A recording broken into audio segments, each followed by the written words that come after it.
Freedom is not free. Discover what it takes. It's time to tap and move forward.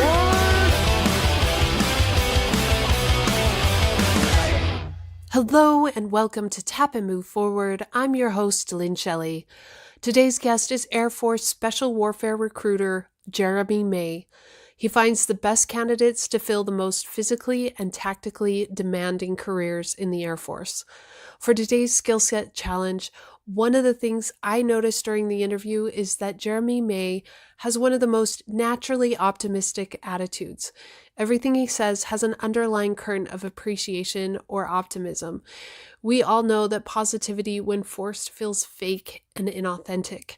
So my challenge to you is to find things you actually believe that you can be positive about. Not things you think you should be positive about, but things you actually feel positive about. And then spend some time focusing on it and appreciating it. If someone in your life has impacted you for good, then tell them. If you are loving the spring, go on a hike or to the park and make a mental list of all the things you appreciate about it. Optimism is a skill that can help pull you through when life is difficult, as long as the optimism is real and true to you. If you're being really honest, what is something you genuinely love about your job, your life, or your military career? Share with me on the Tap and Move Forward social media sites or website. Now the interview with Jeremy May. Why did you join the military and how old were you? So I joined the military for a few different reasons. Where I lived in Louisiana, there wasn't much going on. Most of my family members, they either worked construction or they were on drugs or they sold drugs or they weren't doing much with their lives. I did have a few family members that were in different branches of the military. I always looked up to them, but I wasn't a lifelong kid that knew he was going to join the military. I think when 9/11 happened, that really motivated me to want to go into the military, but I really didn't know which branch. And at first I was going to go to the Marine Corps, and my dad was Air Force, so he actually talked me into talking to an Air Force recruiter. And so I guess I would say my family kind of led me towards the military just because I had a lot of family members that were in the military. I was 19 whenever I finally signed up. I talked to a recruiter when I was in high school, but back then it took probably 9 months for me to actually get a job and ship off. So when I started the process, I was 18. So by the time I left for basic training, I was 19. So family got me into the military, and 19 whenever I actually shipped off. Did you have some form of deeper meaning for yourself personally, or did it just kind of feel like it was the best choice for you at that moment? It really felt like it was the best choice for me at the moment. I mean, you have a lot of kids out there who have family members that were in college and they kind of pushed them towards getting a degree and going on to be a doctor and doing all these other things. There were times in my life where I thought about, like, maybe I'd be a good veterinarian or I'd be a good doctor, but I honestly didn't know where to start because no one in my family ever went to college. The only thing I knew was, like, my dad was a truck driver and he worked 90 hours a week, and I knew I didn't want to do that. My mom worked at a seafood restaurant and she worked 40, 50 hours a week, and I knew I didn't want to do that, but I didn't really have I wouldn't say someone to look up to, but I didn't really have anyone pushing me in any direction. So once I actually found out about the military and found out about the opportunity to get away from where I lived and get out and see the world and possibly better myself, it was honestly just a better choice for me at the time. There was no Captain America, save the world drive behind it, to be honest with you. I really didn't have anything better to do. And how did you take to the military? What was your experience of it early on? So my first 4 years in the military, I wouldn't say first 4 years. My first year, I absolutely hated it. I'm kind of a homebody. And so, just like most kids out there, they think that you go into the military and it's going to change your life. And realistically, that's not true. If you're the type of person that sits around and you don't take advantage of the opportunities and you're bored and you join the military, you're still going to be bored in the military. And I was that person. I sat in my dorm room. I didn't make friends. I didn't really talk to anyone. So I was a gym rat really for the first year. That's all I did. I worked. I went to the gym. I ate at the chow hall, and I went back to my room. And so I was extremely bored. Absolutely just hated my first year. And then I had a guy that was my next door neighbor in the dorms, and he talked me into going out and hanging out, and then I started making friends, and you start making rank and you start getting opportunities to do more things, and so I would say my first year I hated it, but like after that first year, it started to really grow on me. And my father actually passed away within my first 2 years of being in the military, so I started to love it, and I started to hate it again because I was missing home. But like you deal with life as it happens. Then I went on my first deployment, and I told myself if I made rank and I became a sergeant in the Air Force that I would give it another shot, and if I didn't, I was going to get out. And luckily, I made rank, and I moved on to a different assignment, and I stayed in the Air Force, and it was the best decision I ever made. I had a lot of NCOs that always said, if you hate your first assignment, make rank, try a different place, and give it one more shot before you give up on it. And I took their advice, and I thank God every day that I took that advice, because it's given me a ton of opportunities to better myself. What was your first career? So I started off in the Air Force as a structural maintainer. Most people call it sheet metal or aircraft structural maintenance. When I was in high school, I was a welder. So I took this class where I did a lot of welding. So when I talked to the recruiter, I told him I would pretty much do anything that had to do with metal. And I really wanted to be a welder. And there's two different jobs in the Air Force that deal with metal on the aircraft. So there's structural maintenance, and then there's metals technology. And he didn't really know the difference between the two. And so he kind of sold me structural maintenance as if it was metals technology. And so I went in thinking I was going to be a welder. And then I actually got to tech school and found out that I was going to be a fabricator. And so it was definitely an adjustment. I think that might have had something to do with kind of, hating that first year as well. But if that guy hadn't talked me into doing structural maintenance, I would have never met my wife. I wouldn't have the kids I have now. So I think everything happens for a reason. But wow. Aircraft structural maintenance was definitely the first job in the Air Force. You met your wife in your career? Yeah, so after my first assignment, and I decided to stay in and re-enlist, in structural maintenance, there's you could be a basic aircraft maintainer, or you can be a depot level maintainer. And a depot level maintainer is it's basically a special duty, and you have to apply for it. And so in structural maintenance, every aircraft has a book, and it's called a technical order. And that book tells you what you can and can't do on that airplane. Uh-huh. And so if those guys are working on that aircraft and the book says you can only do this, but you need to do way more than that to fix the plane, then they'll call the depot guys, and the depot guys will get with the engineer, and they come up with a repair, and you'll have an entire section of the U.S. that you cover, and you'll go out and fix that plane. And so my wife is actually, she was in school getting a degree in biology in Abilene, Texas, which is where Dyess Air Force Base is.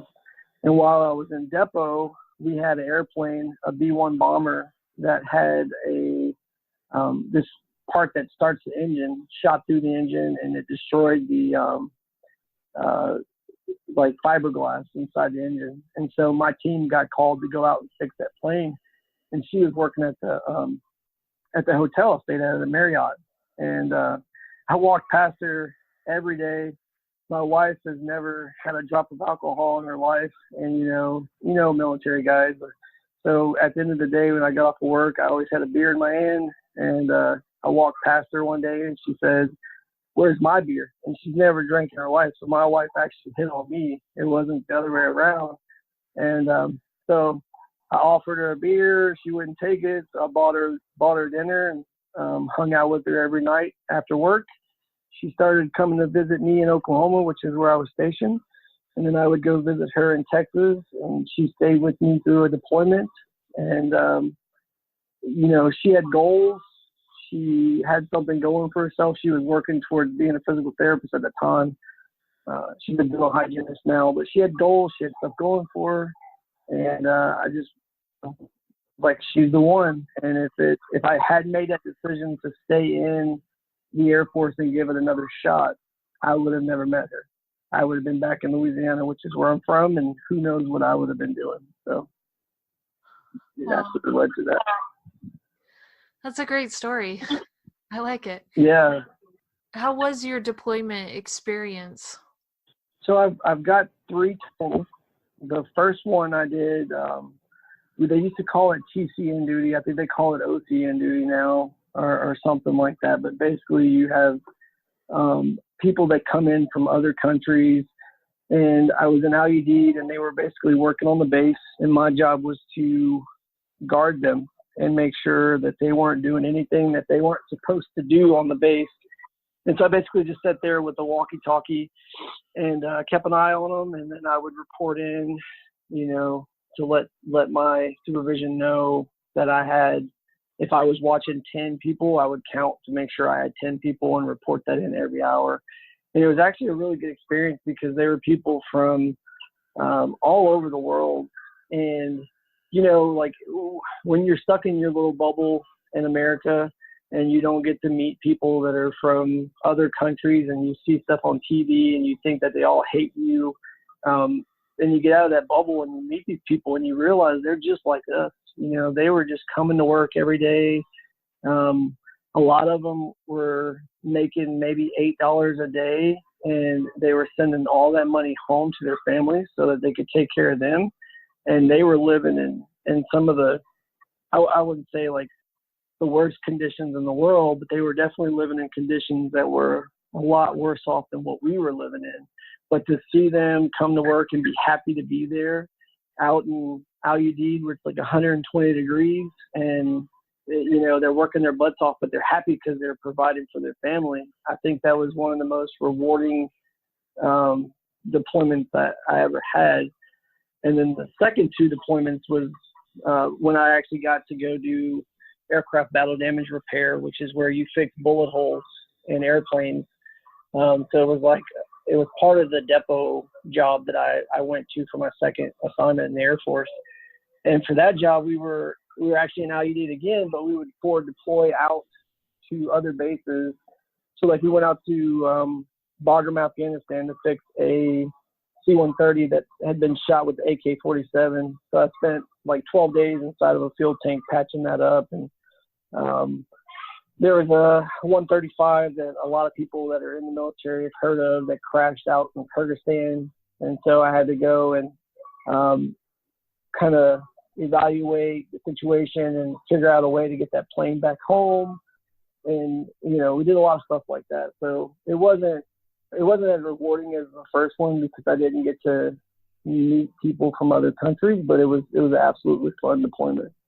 I loved it. You didn't have much responsibility. You just work, wake up, go to work. You didn't have to worry about, did I pay the bills this month? Did I, it was pretty stress-free. You just wake up, go to work, and do your job. So it was pretty chill. You have a really positive attitude. I like it. Did you still find the deployment stressful? I appreciate that there's a lot you enjoyed about it. So for me, growing up the way I did and growing up in the environment where, you have a lot of family members that are in really bad situations. Mm-hmm. It's hard for me to find something in the military that's stressful. Now that I have a family and I have my wife and my 2 sons, the only time I really get stressful is like when I go on TDYs and I leave my wife behind because I know what she's going through. So I stress out because I feel bad that I'm leaving her and putting her in a position where she has to struggle. She's the one that's really the you always get the thank you for your service. She's the thank you for your service person. I stress out for what she has to go through, and to take care of 2 young children by yourself when daddy's gone. Like, it's stressful thinking about her. But as far as the Air Force goes, there's never been. I wasn't stressed because of my situation. Any stress I had was worrying about my wife and what she had to deal with. Is there anything that you would do or that you do if you know you're going to leave to help get your wife set up for success while you're gone? Well, so we actually today, we kind of why I was a little bit behind, we met with this young lady that is going to come in like 2 or 3 times a week, and basically like a babysitter, to come in and help out the wife when I'm gone, to give her time to, maybe go do the things that she needs to do. So looking into finding someone to help her around the house. If I know I'm going to leave for a couple weeks, make sure the grass is cut, make sure we have all the grocery shopping that we can possibly get done, make sure the kids have all the supplies they need, so that while I'm gone, she doesn't have to do all that stuff herself. So I'm sure you can hear the kids screaming in the background right now. So sorry about that. Can hear the screaming for sure. Very sorry. No, He's running down the hall. So. At least they're having a good time, right? Yeah. So that's her daily grind, So when I'm not around, obviously when I'm around, I try to take all the load off her that I can, and I try to take care of the kids as much as possible. So. In your career, what took you from the aircraft into what you do now? So I'm sure you've heard of the special duty direct, or I think it's called direct special duty, or developmental special duty is what they call it. And so the Air Force came up with this idea, and I think a lot of it stems from what happened down at basic training, where they had the TIs, they got in trouble for having inappropriate relationships, So that happened, and the Air Force said, like, what are we going to do to fix that problem? And they said, well, instead of having people volunteer for special duties, what we'll do is we'll have commanders recommend people that they think are their best airmen. And then not necessarily, I don't know if I want to say you're the best, but on paper, you're the best, if you know what I mean. Like, you haven't been in trouble. Maybe you've been put in for some awards. Probably have your associate's degree at least. And so they look at people like that look good on paper, and then they recommend them for special duty.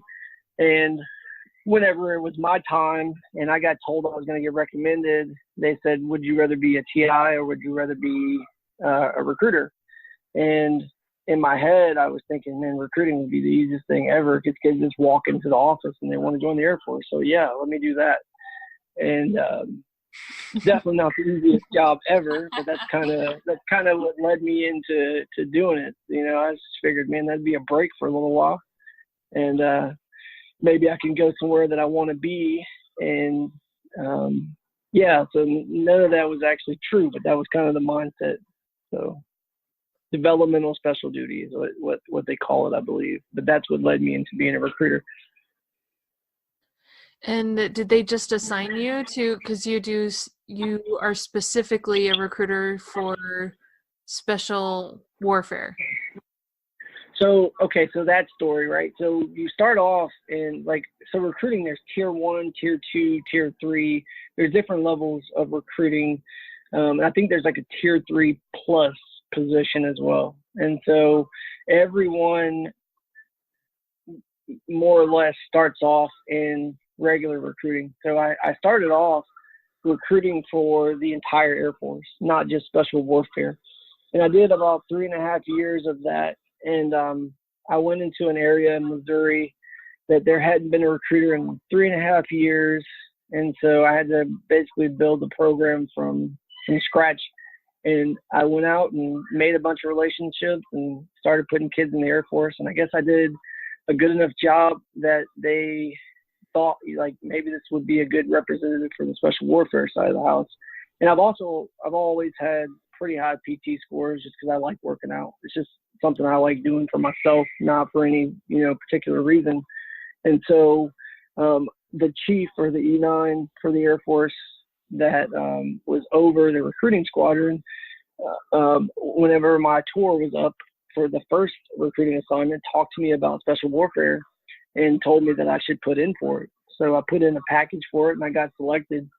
And kind of a strange story. I was kind of planning on going back to being a structural maintainer, but, he told me, like, dude, you're going to be working with special operators, finding special operators, working out with these people every day, getting them in shape, getting them ready for basic training.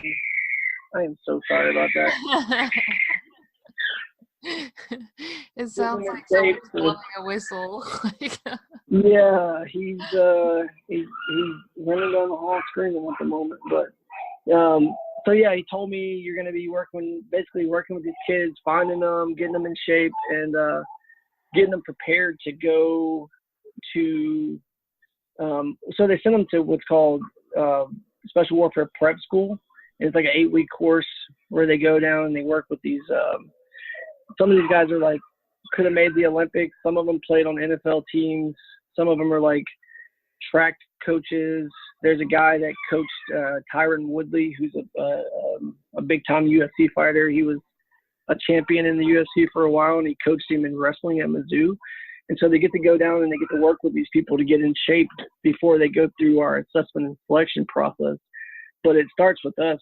So we find them and we develop them from being a civilian that maybe can't swim or maybe can't do push-ups or sit-ups, and we develop them to the point where they can pass the initial test to actually get into special warfare.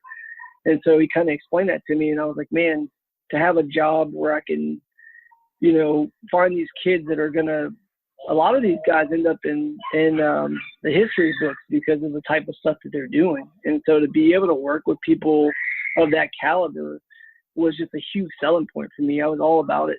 And so he told me about it, and I decided to stay in recruiting instead of going back to structural maintenance. And that led me into this position. Just having someone that knew what they were talking about, explaining the program to me. For you, because you didn't have a background in special ops or special warfare, but you went into it as a recruiter, was there a learning curve for you, and is there like a different culture on that side? Oh, absolutely. There's a huge learning curve, but the 330th recruiting squadron is who I work for, and they set it up really well. And so we actually get to go down to, like, I was just at the Special Warfare Prep School, which is where the kids go to get ready for assessment and selection.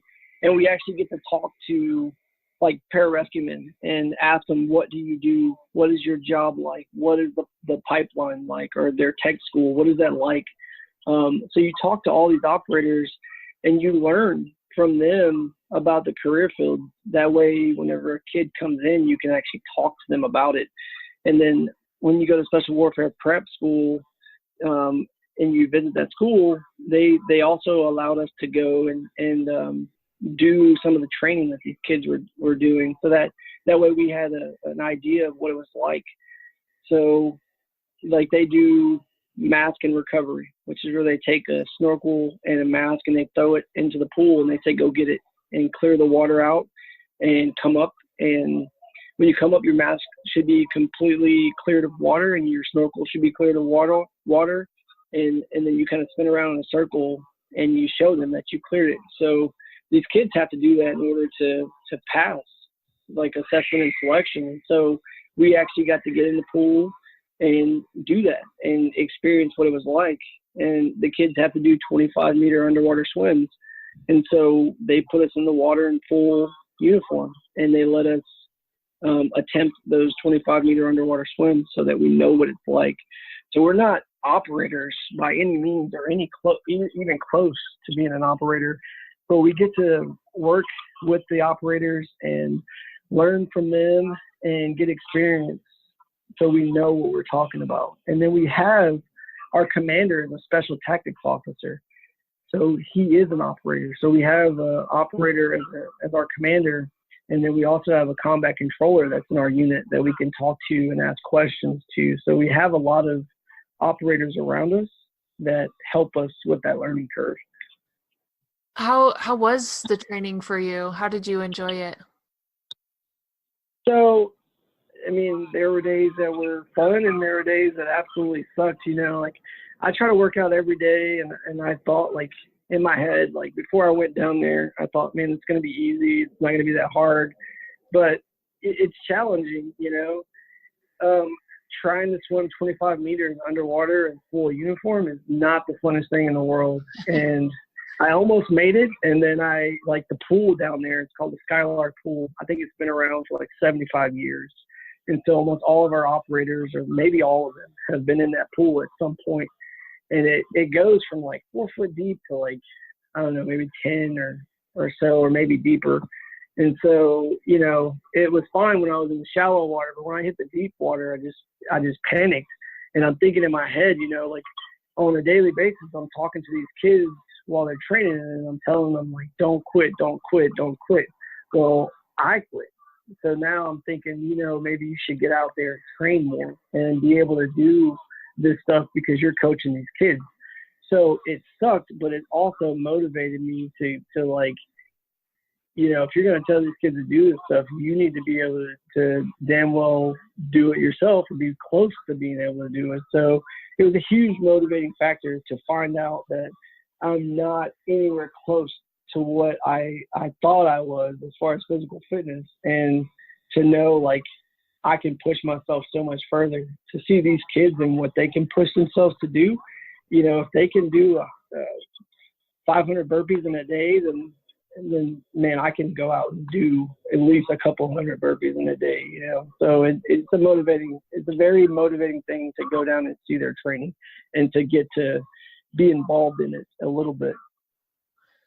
When you saw that discrepancy in yourself as far as what you thought you could do and what you were doing, how did you make up for that difference? How did you train yourself afterwards? So that training literally just happened last week. And so I came home and I completely changed everything. So I used to do a lot of heavy lifting as far as weights go, and I thought like that would be good enough. But honestly, it's more or less doing a lot of like body weight stuff, you know. You're not going to be good at swimming unless you swim. So I've given myself more time to get in the pool and actually swim. I'm spending more time working on doing underwater swims, doing a lot more running. I'm trying to stay away from the heavy lifting and do more body weight stuff and even mental, just the mental side of it, you know, like Adam, who you talked to before, who's our developer, he tells the kids all the time, like, it's a mental thing. And so almost anyone in the world could probably swim 25 meters underwater if they can allow themselves to do it. Like our brain talks us out of it. And so for me, it's not just the physical side, but it's also like knowing like, hey, you need to work on the mental side, because I could have made that 25-meter underwater swim, but I panicked, and there was no reason to panic. I was perfectly fine. And that's what happens to a lot of kids in this training. Like, they mentally talk themselves out of doing something that they can physically do, but they're not confident in the water, or they're not confident in themselves enough to do it, or there's some kind of underlying factor that scares them. And so there's a lot more to it than just physical training. There's, you know, you have to talk your brain into doing some of this stuff too. So that's something I got to work on myself to try to get better so I can be an example for the kids I'm working with. Is there any specific skills that you use to try to work on your mindset? So no, I feel like if there was some type of specific skill out there that I could use to work on my mindset, like the Air Force would be doing that with all these kids, and then you wouldn't have these kids that are quitting because of their brain talking them out of doing something they can do. I don't know that there is anything out there. I think it's just doing it, you know. Like one of the things that one of the coaches down there said was like, if you can only swim 16 meters, then on the next one try to do 17 meters and just slowly get yourself to do it. That's what I'm trying to do, but I don't know that that would work for everyone. And at the end of the day, I'm not the coach. I'm just the recruiter. Right. And so Right. I'm just I'm trying to figure it out just like these kids are trying to figure it out. You know, I don't really know of anything out there, but if there's any of your listeners out there and you know of a way to fix that problem, please give us a call. We would love to hear from you. Have you heard of David Goggins' book, You Can't Hurt Me? Or have you heard of David Goggins? I have not. I have not heard of him. I'm sorry. I'd definitely highly recommend his book, because for me, it did just that, because he takes you along with him and his mindset. He's a military guy. Okay. And he's got social media and different stuff out there too, where he talks about it.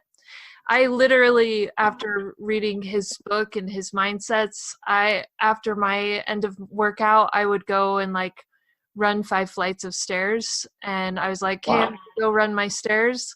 And just because of his book and the mindsets, the first day that I went, I just kept going, and I ended up running 36 flights of stairs instead of my 5 Wow. at the end of my workout. Like I had already done a workout. And then the next day I ran 55 stairs. And all it was I just was changing my mindset, and it was based on the skills that he was teaching from his book. Wow, that's awesome. Have you thought about being a special operator? Have I thought about it? Did I talk you into it? No. I honestly, actually, I have thought about it, but it's only, it's taken me a long time to work on my own mindset. But at this point, I was even curious, because I know you take kids off the street, but what about people that have had prior enlistments or have had jobs elsewhere? Yes, absolutely. So I've got 2 individuals now. There's a guy out in Guam. I'm not going to say his name, but he was Army infantry in the reserves, and I think he was in for like 8 years, and he decided that he wanted to go Air Force, and he wanted to be Special Recon, which is what the Special Operations Weather Team used to be. They changed the name for that job, and so he came in, and it's a different process. So they go through a board, kind of like your line officers do. So we take all their paperwork, and we take their physical ability and stamina test results, and we submit that to the career field functional manager. So if they want to be a PJ, then the E9 that's in charge of that career field will review their package and either say yes or no. So it's not as easy as coming in as a non-prior service or somebody that's never been in the military, but it's definitely possible. And then we also have a guy here in Oahu who is an Air Force reservist, and he is a 4-0 or a medical guy. He's also a lifeguard on the civilian side, and he just applied, and we found out yesterday that he got accepted. So you can do it. It's just a little bit harder of a process, and you can also retrain while you're in the military. You can put in a cross train. Sorry, you can put in a cross training package as well, and possibly get accepted into special warfare. Is the base testing, physical fitness testing, is it the same for all of the special warfare, or is it different depending on the job? It's different. So you have Crow, Stow, and ALO. So a combat rescue officer, special tactics officer, and air liaison officer. And so their testing is different than the enlisted side. And so they have a test that they do, and then it's all points based. And so they submit a package, and they'll get accepted to go to a tryout, and then they'll either say yes or no at the tryout. On the enlisted side, you have pararescue, combat control, TAC peace, special recon, you have SEER, and then you have EOD. And so pararescue, combat control, and special recon, the test is the same. So they have a 12-minute and 30-second swim, 500-meter swim. They have to complete it in 12 minutes and 30 seconds. They do a 1.5 mile run. They have to complete that in 10 minutes and 20 seconds. And then they have to do 8 pull-ups. They have to do 50 sit-ups and 40 push-ups, and then 2 25-meter underwater swims. And then the TAC-P job does the exact same test, except the 500-meter swim, there's no set time for that. They just have to attempt it. EOD and SEER, like EOD, in order to get into that career field, it's going to be, obviously you have to have a pretty good ASVAB score, but they have to do 11-minute run and like 3 pull-ups. And SEER is, I would have to have a test. I don't have a test in front of me, but it's like 40, I want to say like 40 sit-ups or 50 sit-ups, 40 push-ups, and then like an 11-meter run in order to get into that career field. But don't quote me on that one, just because they recently changed the test for SEER, and I don't have the paper in front of me, but it's different. It's different for all the career fields except for the top 3 are the exact same. There's got to be an age cutoff. So the Air Force age cutoff is 39 to get into the Air Force. And so it's the same for special warfare? Yeah, special warfare, thank you. It's the same age cutoff for special warfare? Well, we have this thing that we pull to see if they're qualified for the job, and it tells us all the requirements. And I've only been doing this job for 6 months, and so if someone out there hears me and they say like, this guy doesn't know what he's talking about, I apologize, but I've never seen an age requirement for them. And so the Air Force age requirement is 39, and there's no, whenever we pull the specific requirements for those jobs, I've never seen any age requirement in there. So I'm going to assume that the age limit is 39 because that's the Air Force age limit. But I will definitely look into that some more and get back to you. But I'm pretty positive, same age limit as the Air Force. There's no, I've never seen anything that said for special warfare you have to be 28 and below. I've never personally seen that. So I just have to go off what the age limit is for the Air Force. All right. What is the piece of advice that you love to give your new enlistees? The biggest piece of advice that we give is that when you come into special warfare, have a reason, or have a good foundation, like know why you're doing this, because kids will come in and they'll hear about the beret and they'll hear about, like, oh, I can be a TAC-P and I can call in airstrikes and I can blow stuff up. And they're like, man, that's super cool. Well, super cool doesn't get you through the training that these guys are going to go through. Because when they're out there and they've been running all day and they've been swimming all day and they're in their uniform in the water and they're struggling, and it's like, it's easy just to say I quit when you don't have a true reason for doing it. But when you know why you want to be a pararescueman and you're struggling and maybe your dad is your inspiration, then you can think about that, and that'll help you get through the times that really suck, and but if you come in and you don't have a really good reason to do it, you're just doing it to do it, when times get hard, you're going to quit. So my advice to anyone that wants to do this is don't do it just because.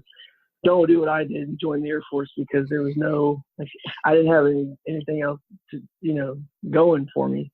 I would say make sure you have a good reason to want to be a PJ or want to be a combat controller, because when life sucks and you're struggling through the training that they go through, have something to look at and think about that's going to help you keep pushing and keep going so that you don't quit. Right.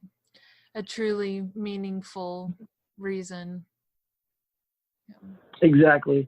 Like there was a guy that came in, and I can't remember if he was a TAC P or if he was a PJ, but he kind of talked to us, and he, like, for him, his faith, being a Christian, that was his foundation. And the way he kind of explained it was like, if you have a house and you don't build that house very well, if a storm comes in, that house is going to be destroyed, like completely get destroyed. But if you have, one of those houses that the rebar was put in, the foundation's solid, they built it really well, that house is going to withstand the storms more than not. And so having a foundation, having something to rely on, having something to push you will help you get through the storms or the hard times. So that would be the best way I could kind of explain it, is the way he explained it to us. Right. It's a concept that shows up in a lot of different areas. I've seen it in a book called Grit, where the author is talking about what it takes to truly have staying power. And, it has to be a truly meaningful reason. Kind of like you were saying, there's reasons like money or schooling that they don't have the staying power. They're not the rebar, if you will. Right. It needs to be something that is meaningful to you, self-development, Exactly. Helping other people, something that is empowering for you personally. Absolutely. So the guy that's here on the island with me that just got selected, when he was younger, he almost died out in the ocean, and his life was saved by I think it was a Coast Guard guy. But that Coast Guard guy saving his life made him want to save lives and motivated him to give back and to do for others like someone did for him when he was younger. And so that was one of the better whys I've ever heard. And so for me, when I'm talking to him, I'm thinking in my head, like, you will probably make it through, because our job in the 330th and this recruiting squadron, we don't have like a goal per se. Like, my job is not to find 8,000 pararescuemen. My job is to find someone that's actually going to make it through the training and earn a beret and become an operator. And so when I talk to people, I'm not just like, oh, you want to be a PJ? Come on in. Like, good. I think you'll get there.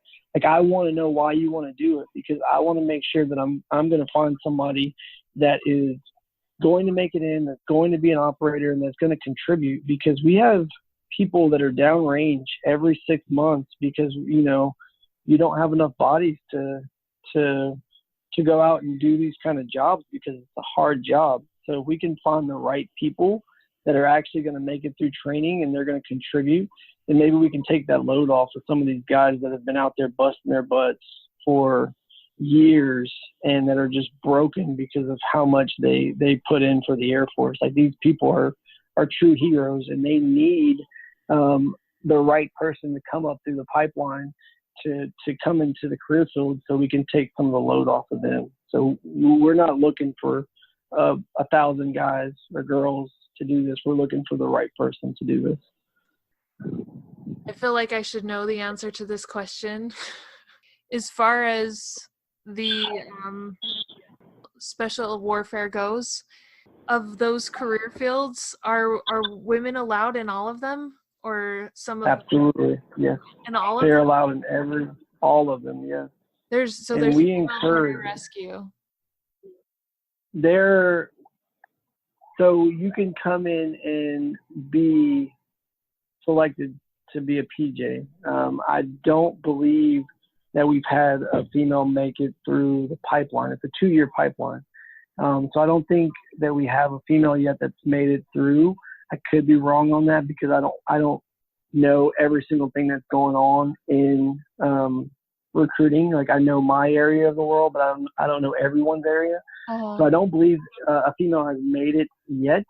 But if you can make it through, the training, then you could definitely be a PJ, yes, as a female. Okay. That's awesome. You could be in any career field, yeah. I'm happy to hear that. I just did an interview with the reserve's first female F-35 pilot. Oh, wow. She was awesome. And I really appreciated her perspective on things. And she just was saying, we need to stop talking about the female and the male issue. We just need to see it as careers and people, you know. Absolutely. The Air Force would benefit from that. Like, we have AFRS, the Air Force Recruiting Service. Our commander is General Levitt. She was the first female fighter pilot. And she actually got to work with Captain Marvel to, because it was kind of based off of her. I don't know if you know that or not, but like, so she got to work with the actress in Captain Marvel to talk about her experience as like the first female fighter pilot, and that was the Air Force Recruiting Service's commander, General Levitt. So yeah, a lot of females actually doing a lot of awesome things in the Air Force. Right. So yeah. Yeah. I worked with some female mechanics that could outdo any guy in our shop any day of the week. So we need female leaders, absolutely. Are there any books or historical figures or leaders that have been really influential or impactful to you in your life or your career?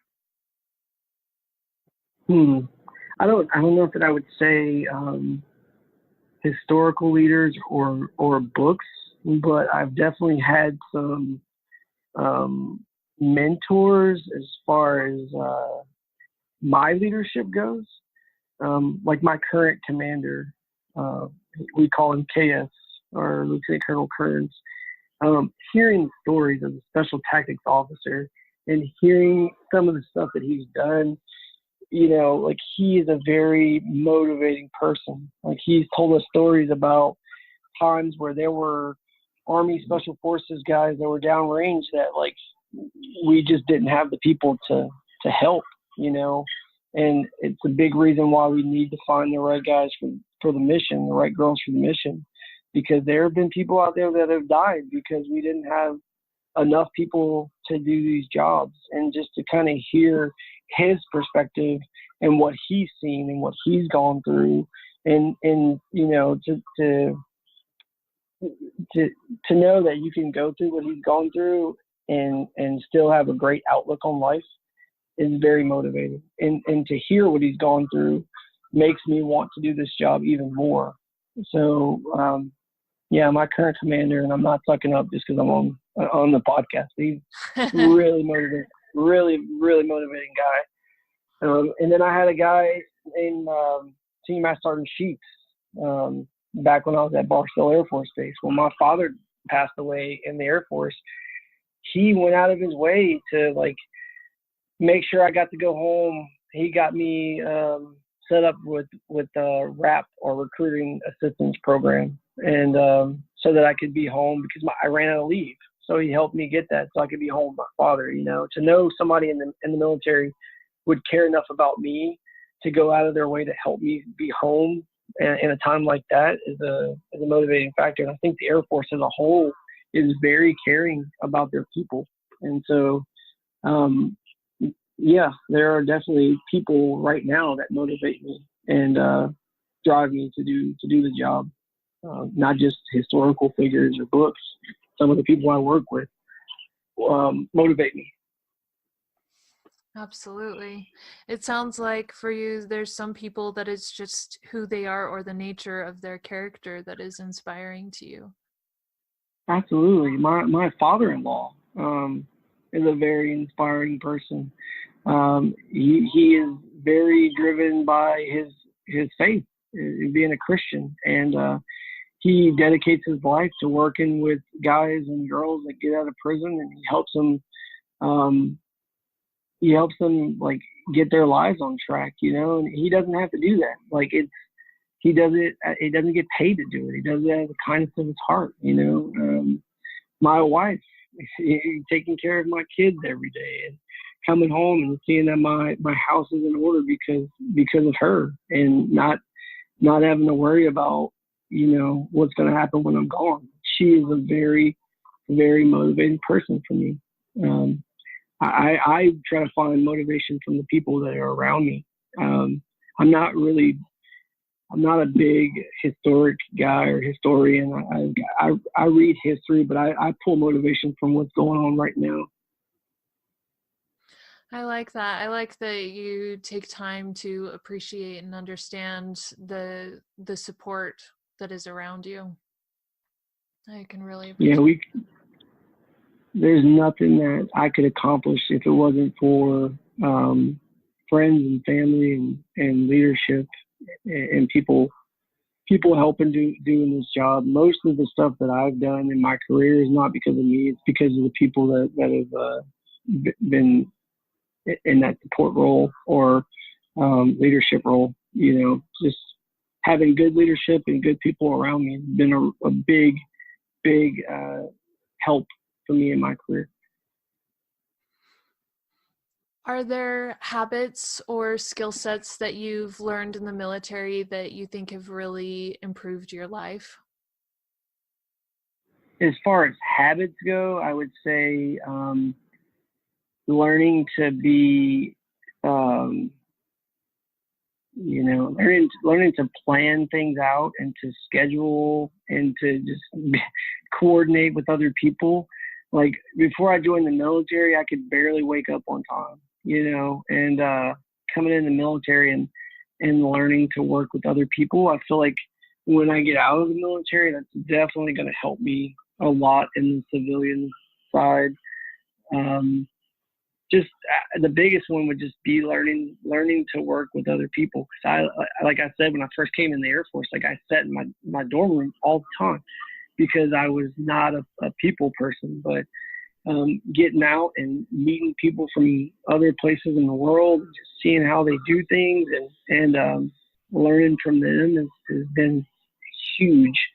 And as far as skill sets, in recruiting, you're kind of you're in a management position, and you're also in like a human resource position.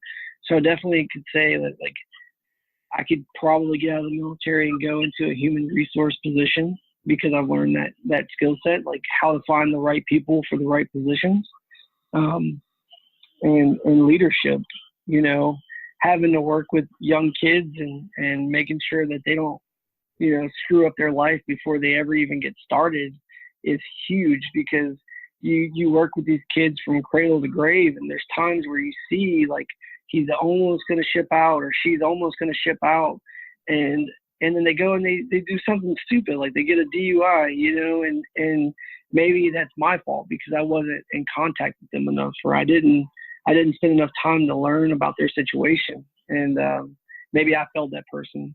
So knowing that when you're in any kind of leadership position, knowing the people around you is the biggest thing you can do, because you might think somebody's just a bad apple, but maybe they just have a really bad home life, and maybe if you spent 10 minutes to get to know them, you could help them. And I think being in recruiting and being in the military has taught me to like not just assume somebody's bad, like talk to them, figure out what's going on with them, and maybe you talking to them and asking them how they're doing, maybe that'll change their entire day or maybe even their entire life. So that's I would say that's a skill set, thinking about that kind of stuff. Yeah, absolutely. I have to say I'm kind of impressed that you've come from the background that you say that you have, and that you're still showing up with so much optimism and positivity. Do you think there's a piece of that's natural in who you are, or is that something that you've had to learn over time? Oh, I definitely had to learn it over time. I don't even know if I would say I learned it. Maybe it was just, experience after experience after experience, just kind of, it just naturally grew to be a part of me. Like coming from I don't want to say broken family life, but it's kind of broken. There's a lot of people in my life, like when I was younger, if I would have thought to talk to some of the people that I grew up with, maybe they wouldn't be, drug addicts, or maybe they wouldn't have, ruined their lives by going to prison for whatever they went to prison for, because that's most of my family. So it definitely wasn't something that I came in the military with. I think it was just, I like to watch other people and see what they do and take the best from them. And so I think just watching other people and seeing how they react to people and seeing the things that they do that were good, I think it just kind of grew with me in my Air Force career, just watching other people. In your career, then, you feel like you came across enough people that inspired you, that you just were emulating them? Oh my God, yeah, absolutely. I have the last person I worked for. I'll say his name. His name is Master Sergeant Higgins, and he just a wonderful person to work for. It's not often in life that you have a supervisor or a boss that cares about you as a person. Like, I feel like he was the type of person that,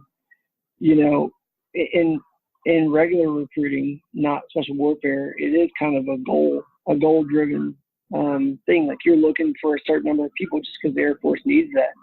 And if I didn't meet that for the month or for the year or whatever, he could care less. All he cared about was me and how I was doing. Like, he knew me, he knew my wife, he knew my kids, he knew my situation, he knew what I was going through, and that meant more to him than me accomplishing the job, because I think he knew that if my home life was taken care of and he helped me take care of myself as a person, everything else would just kind of fall into place.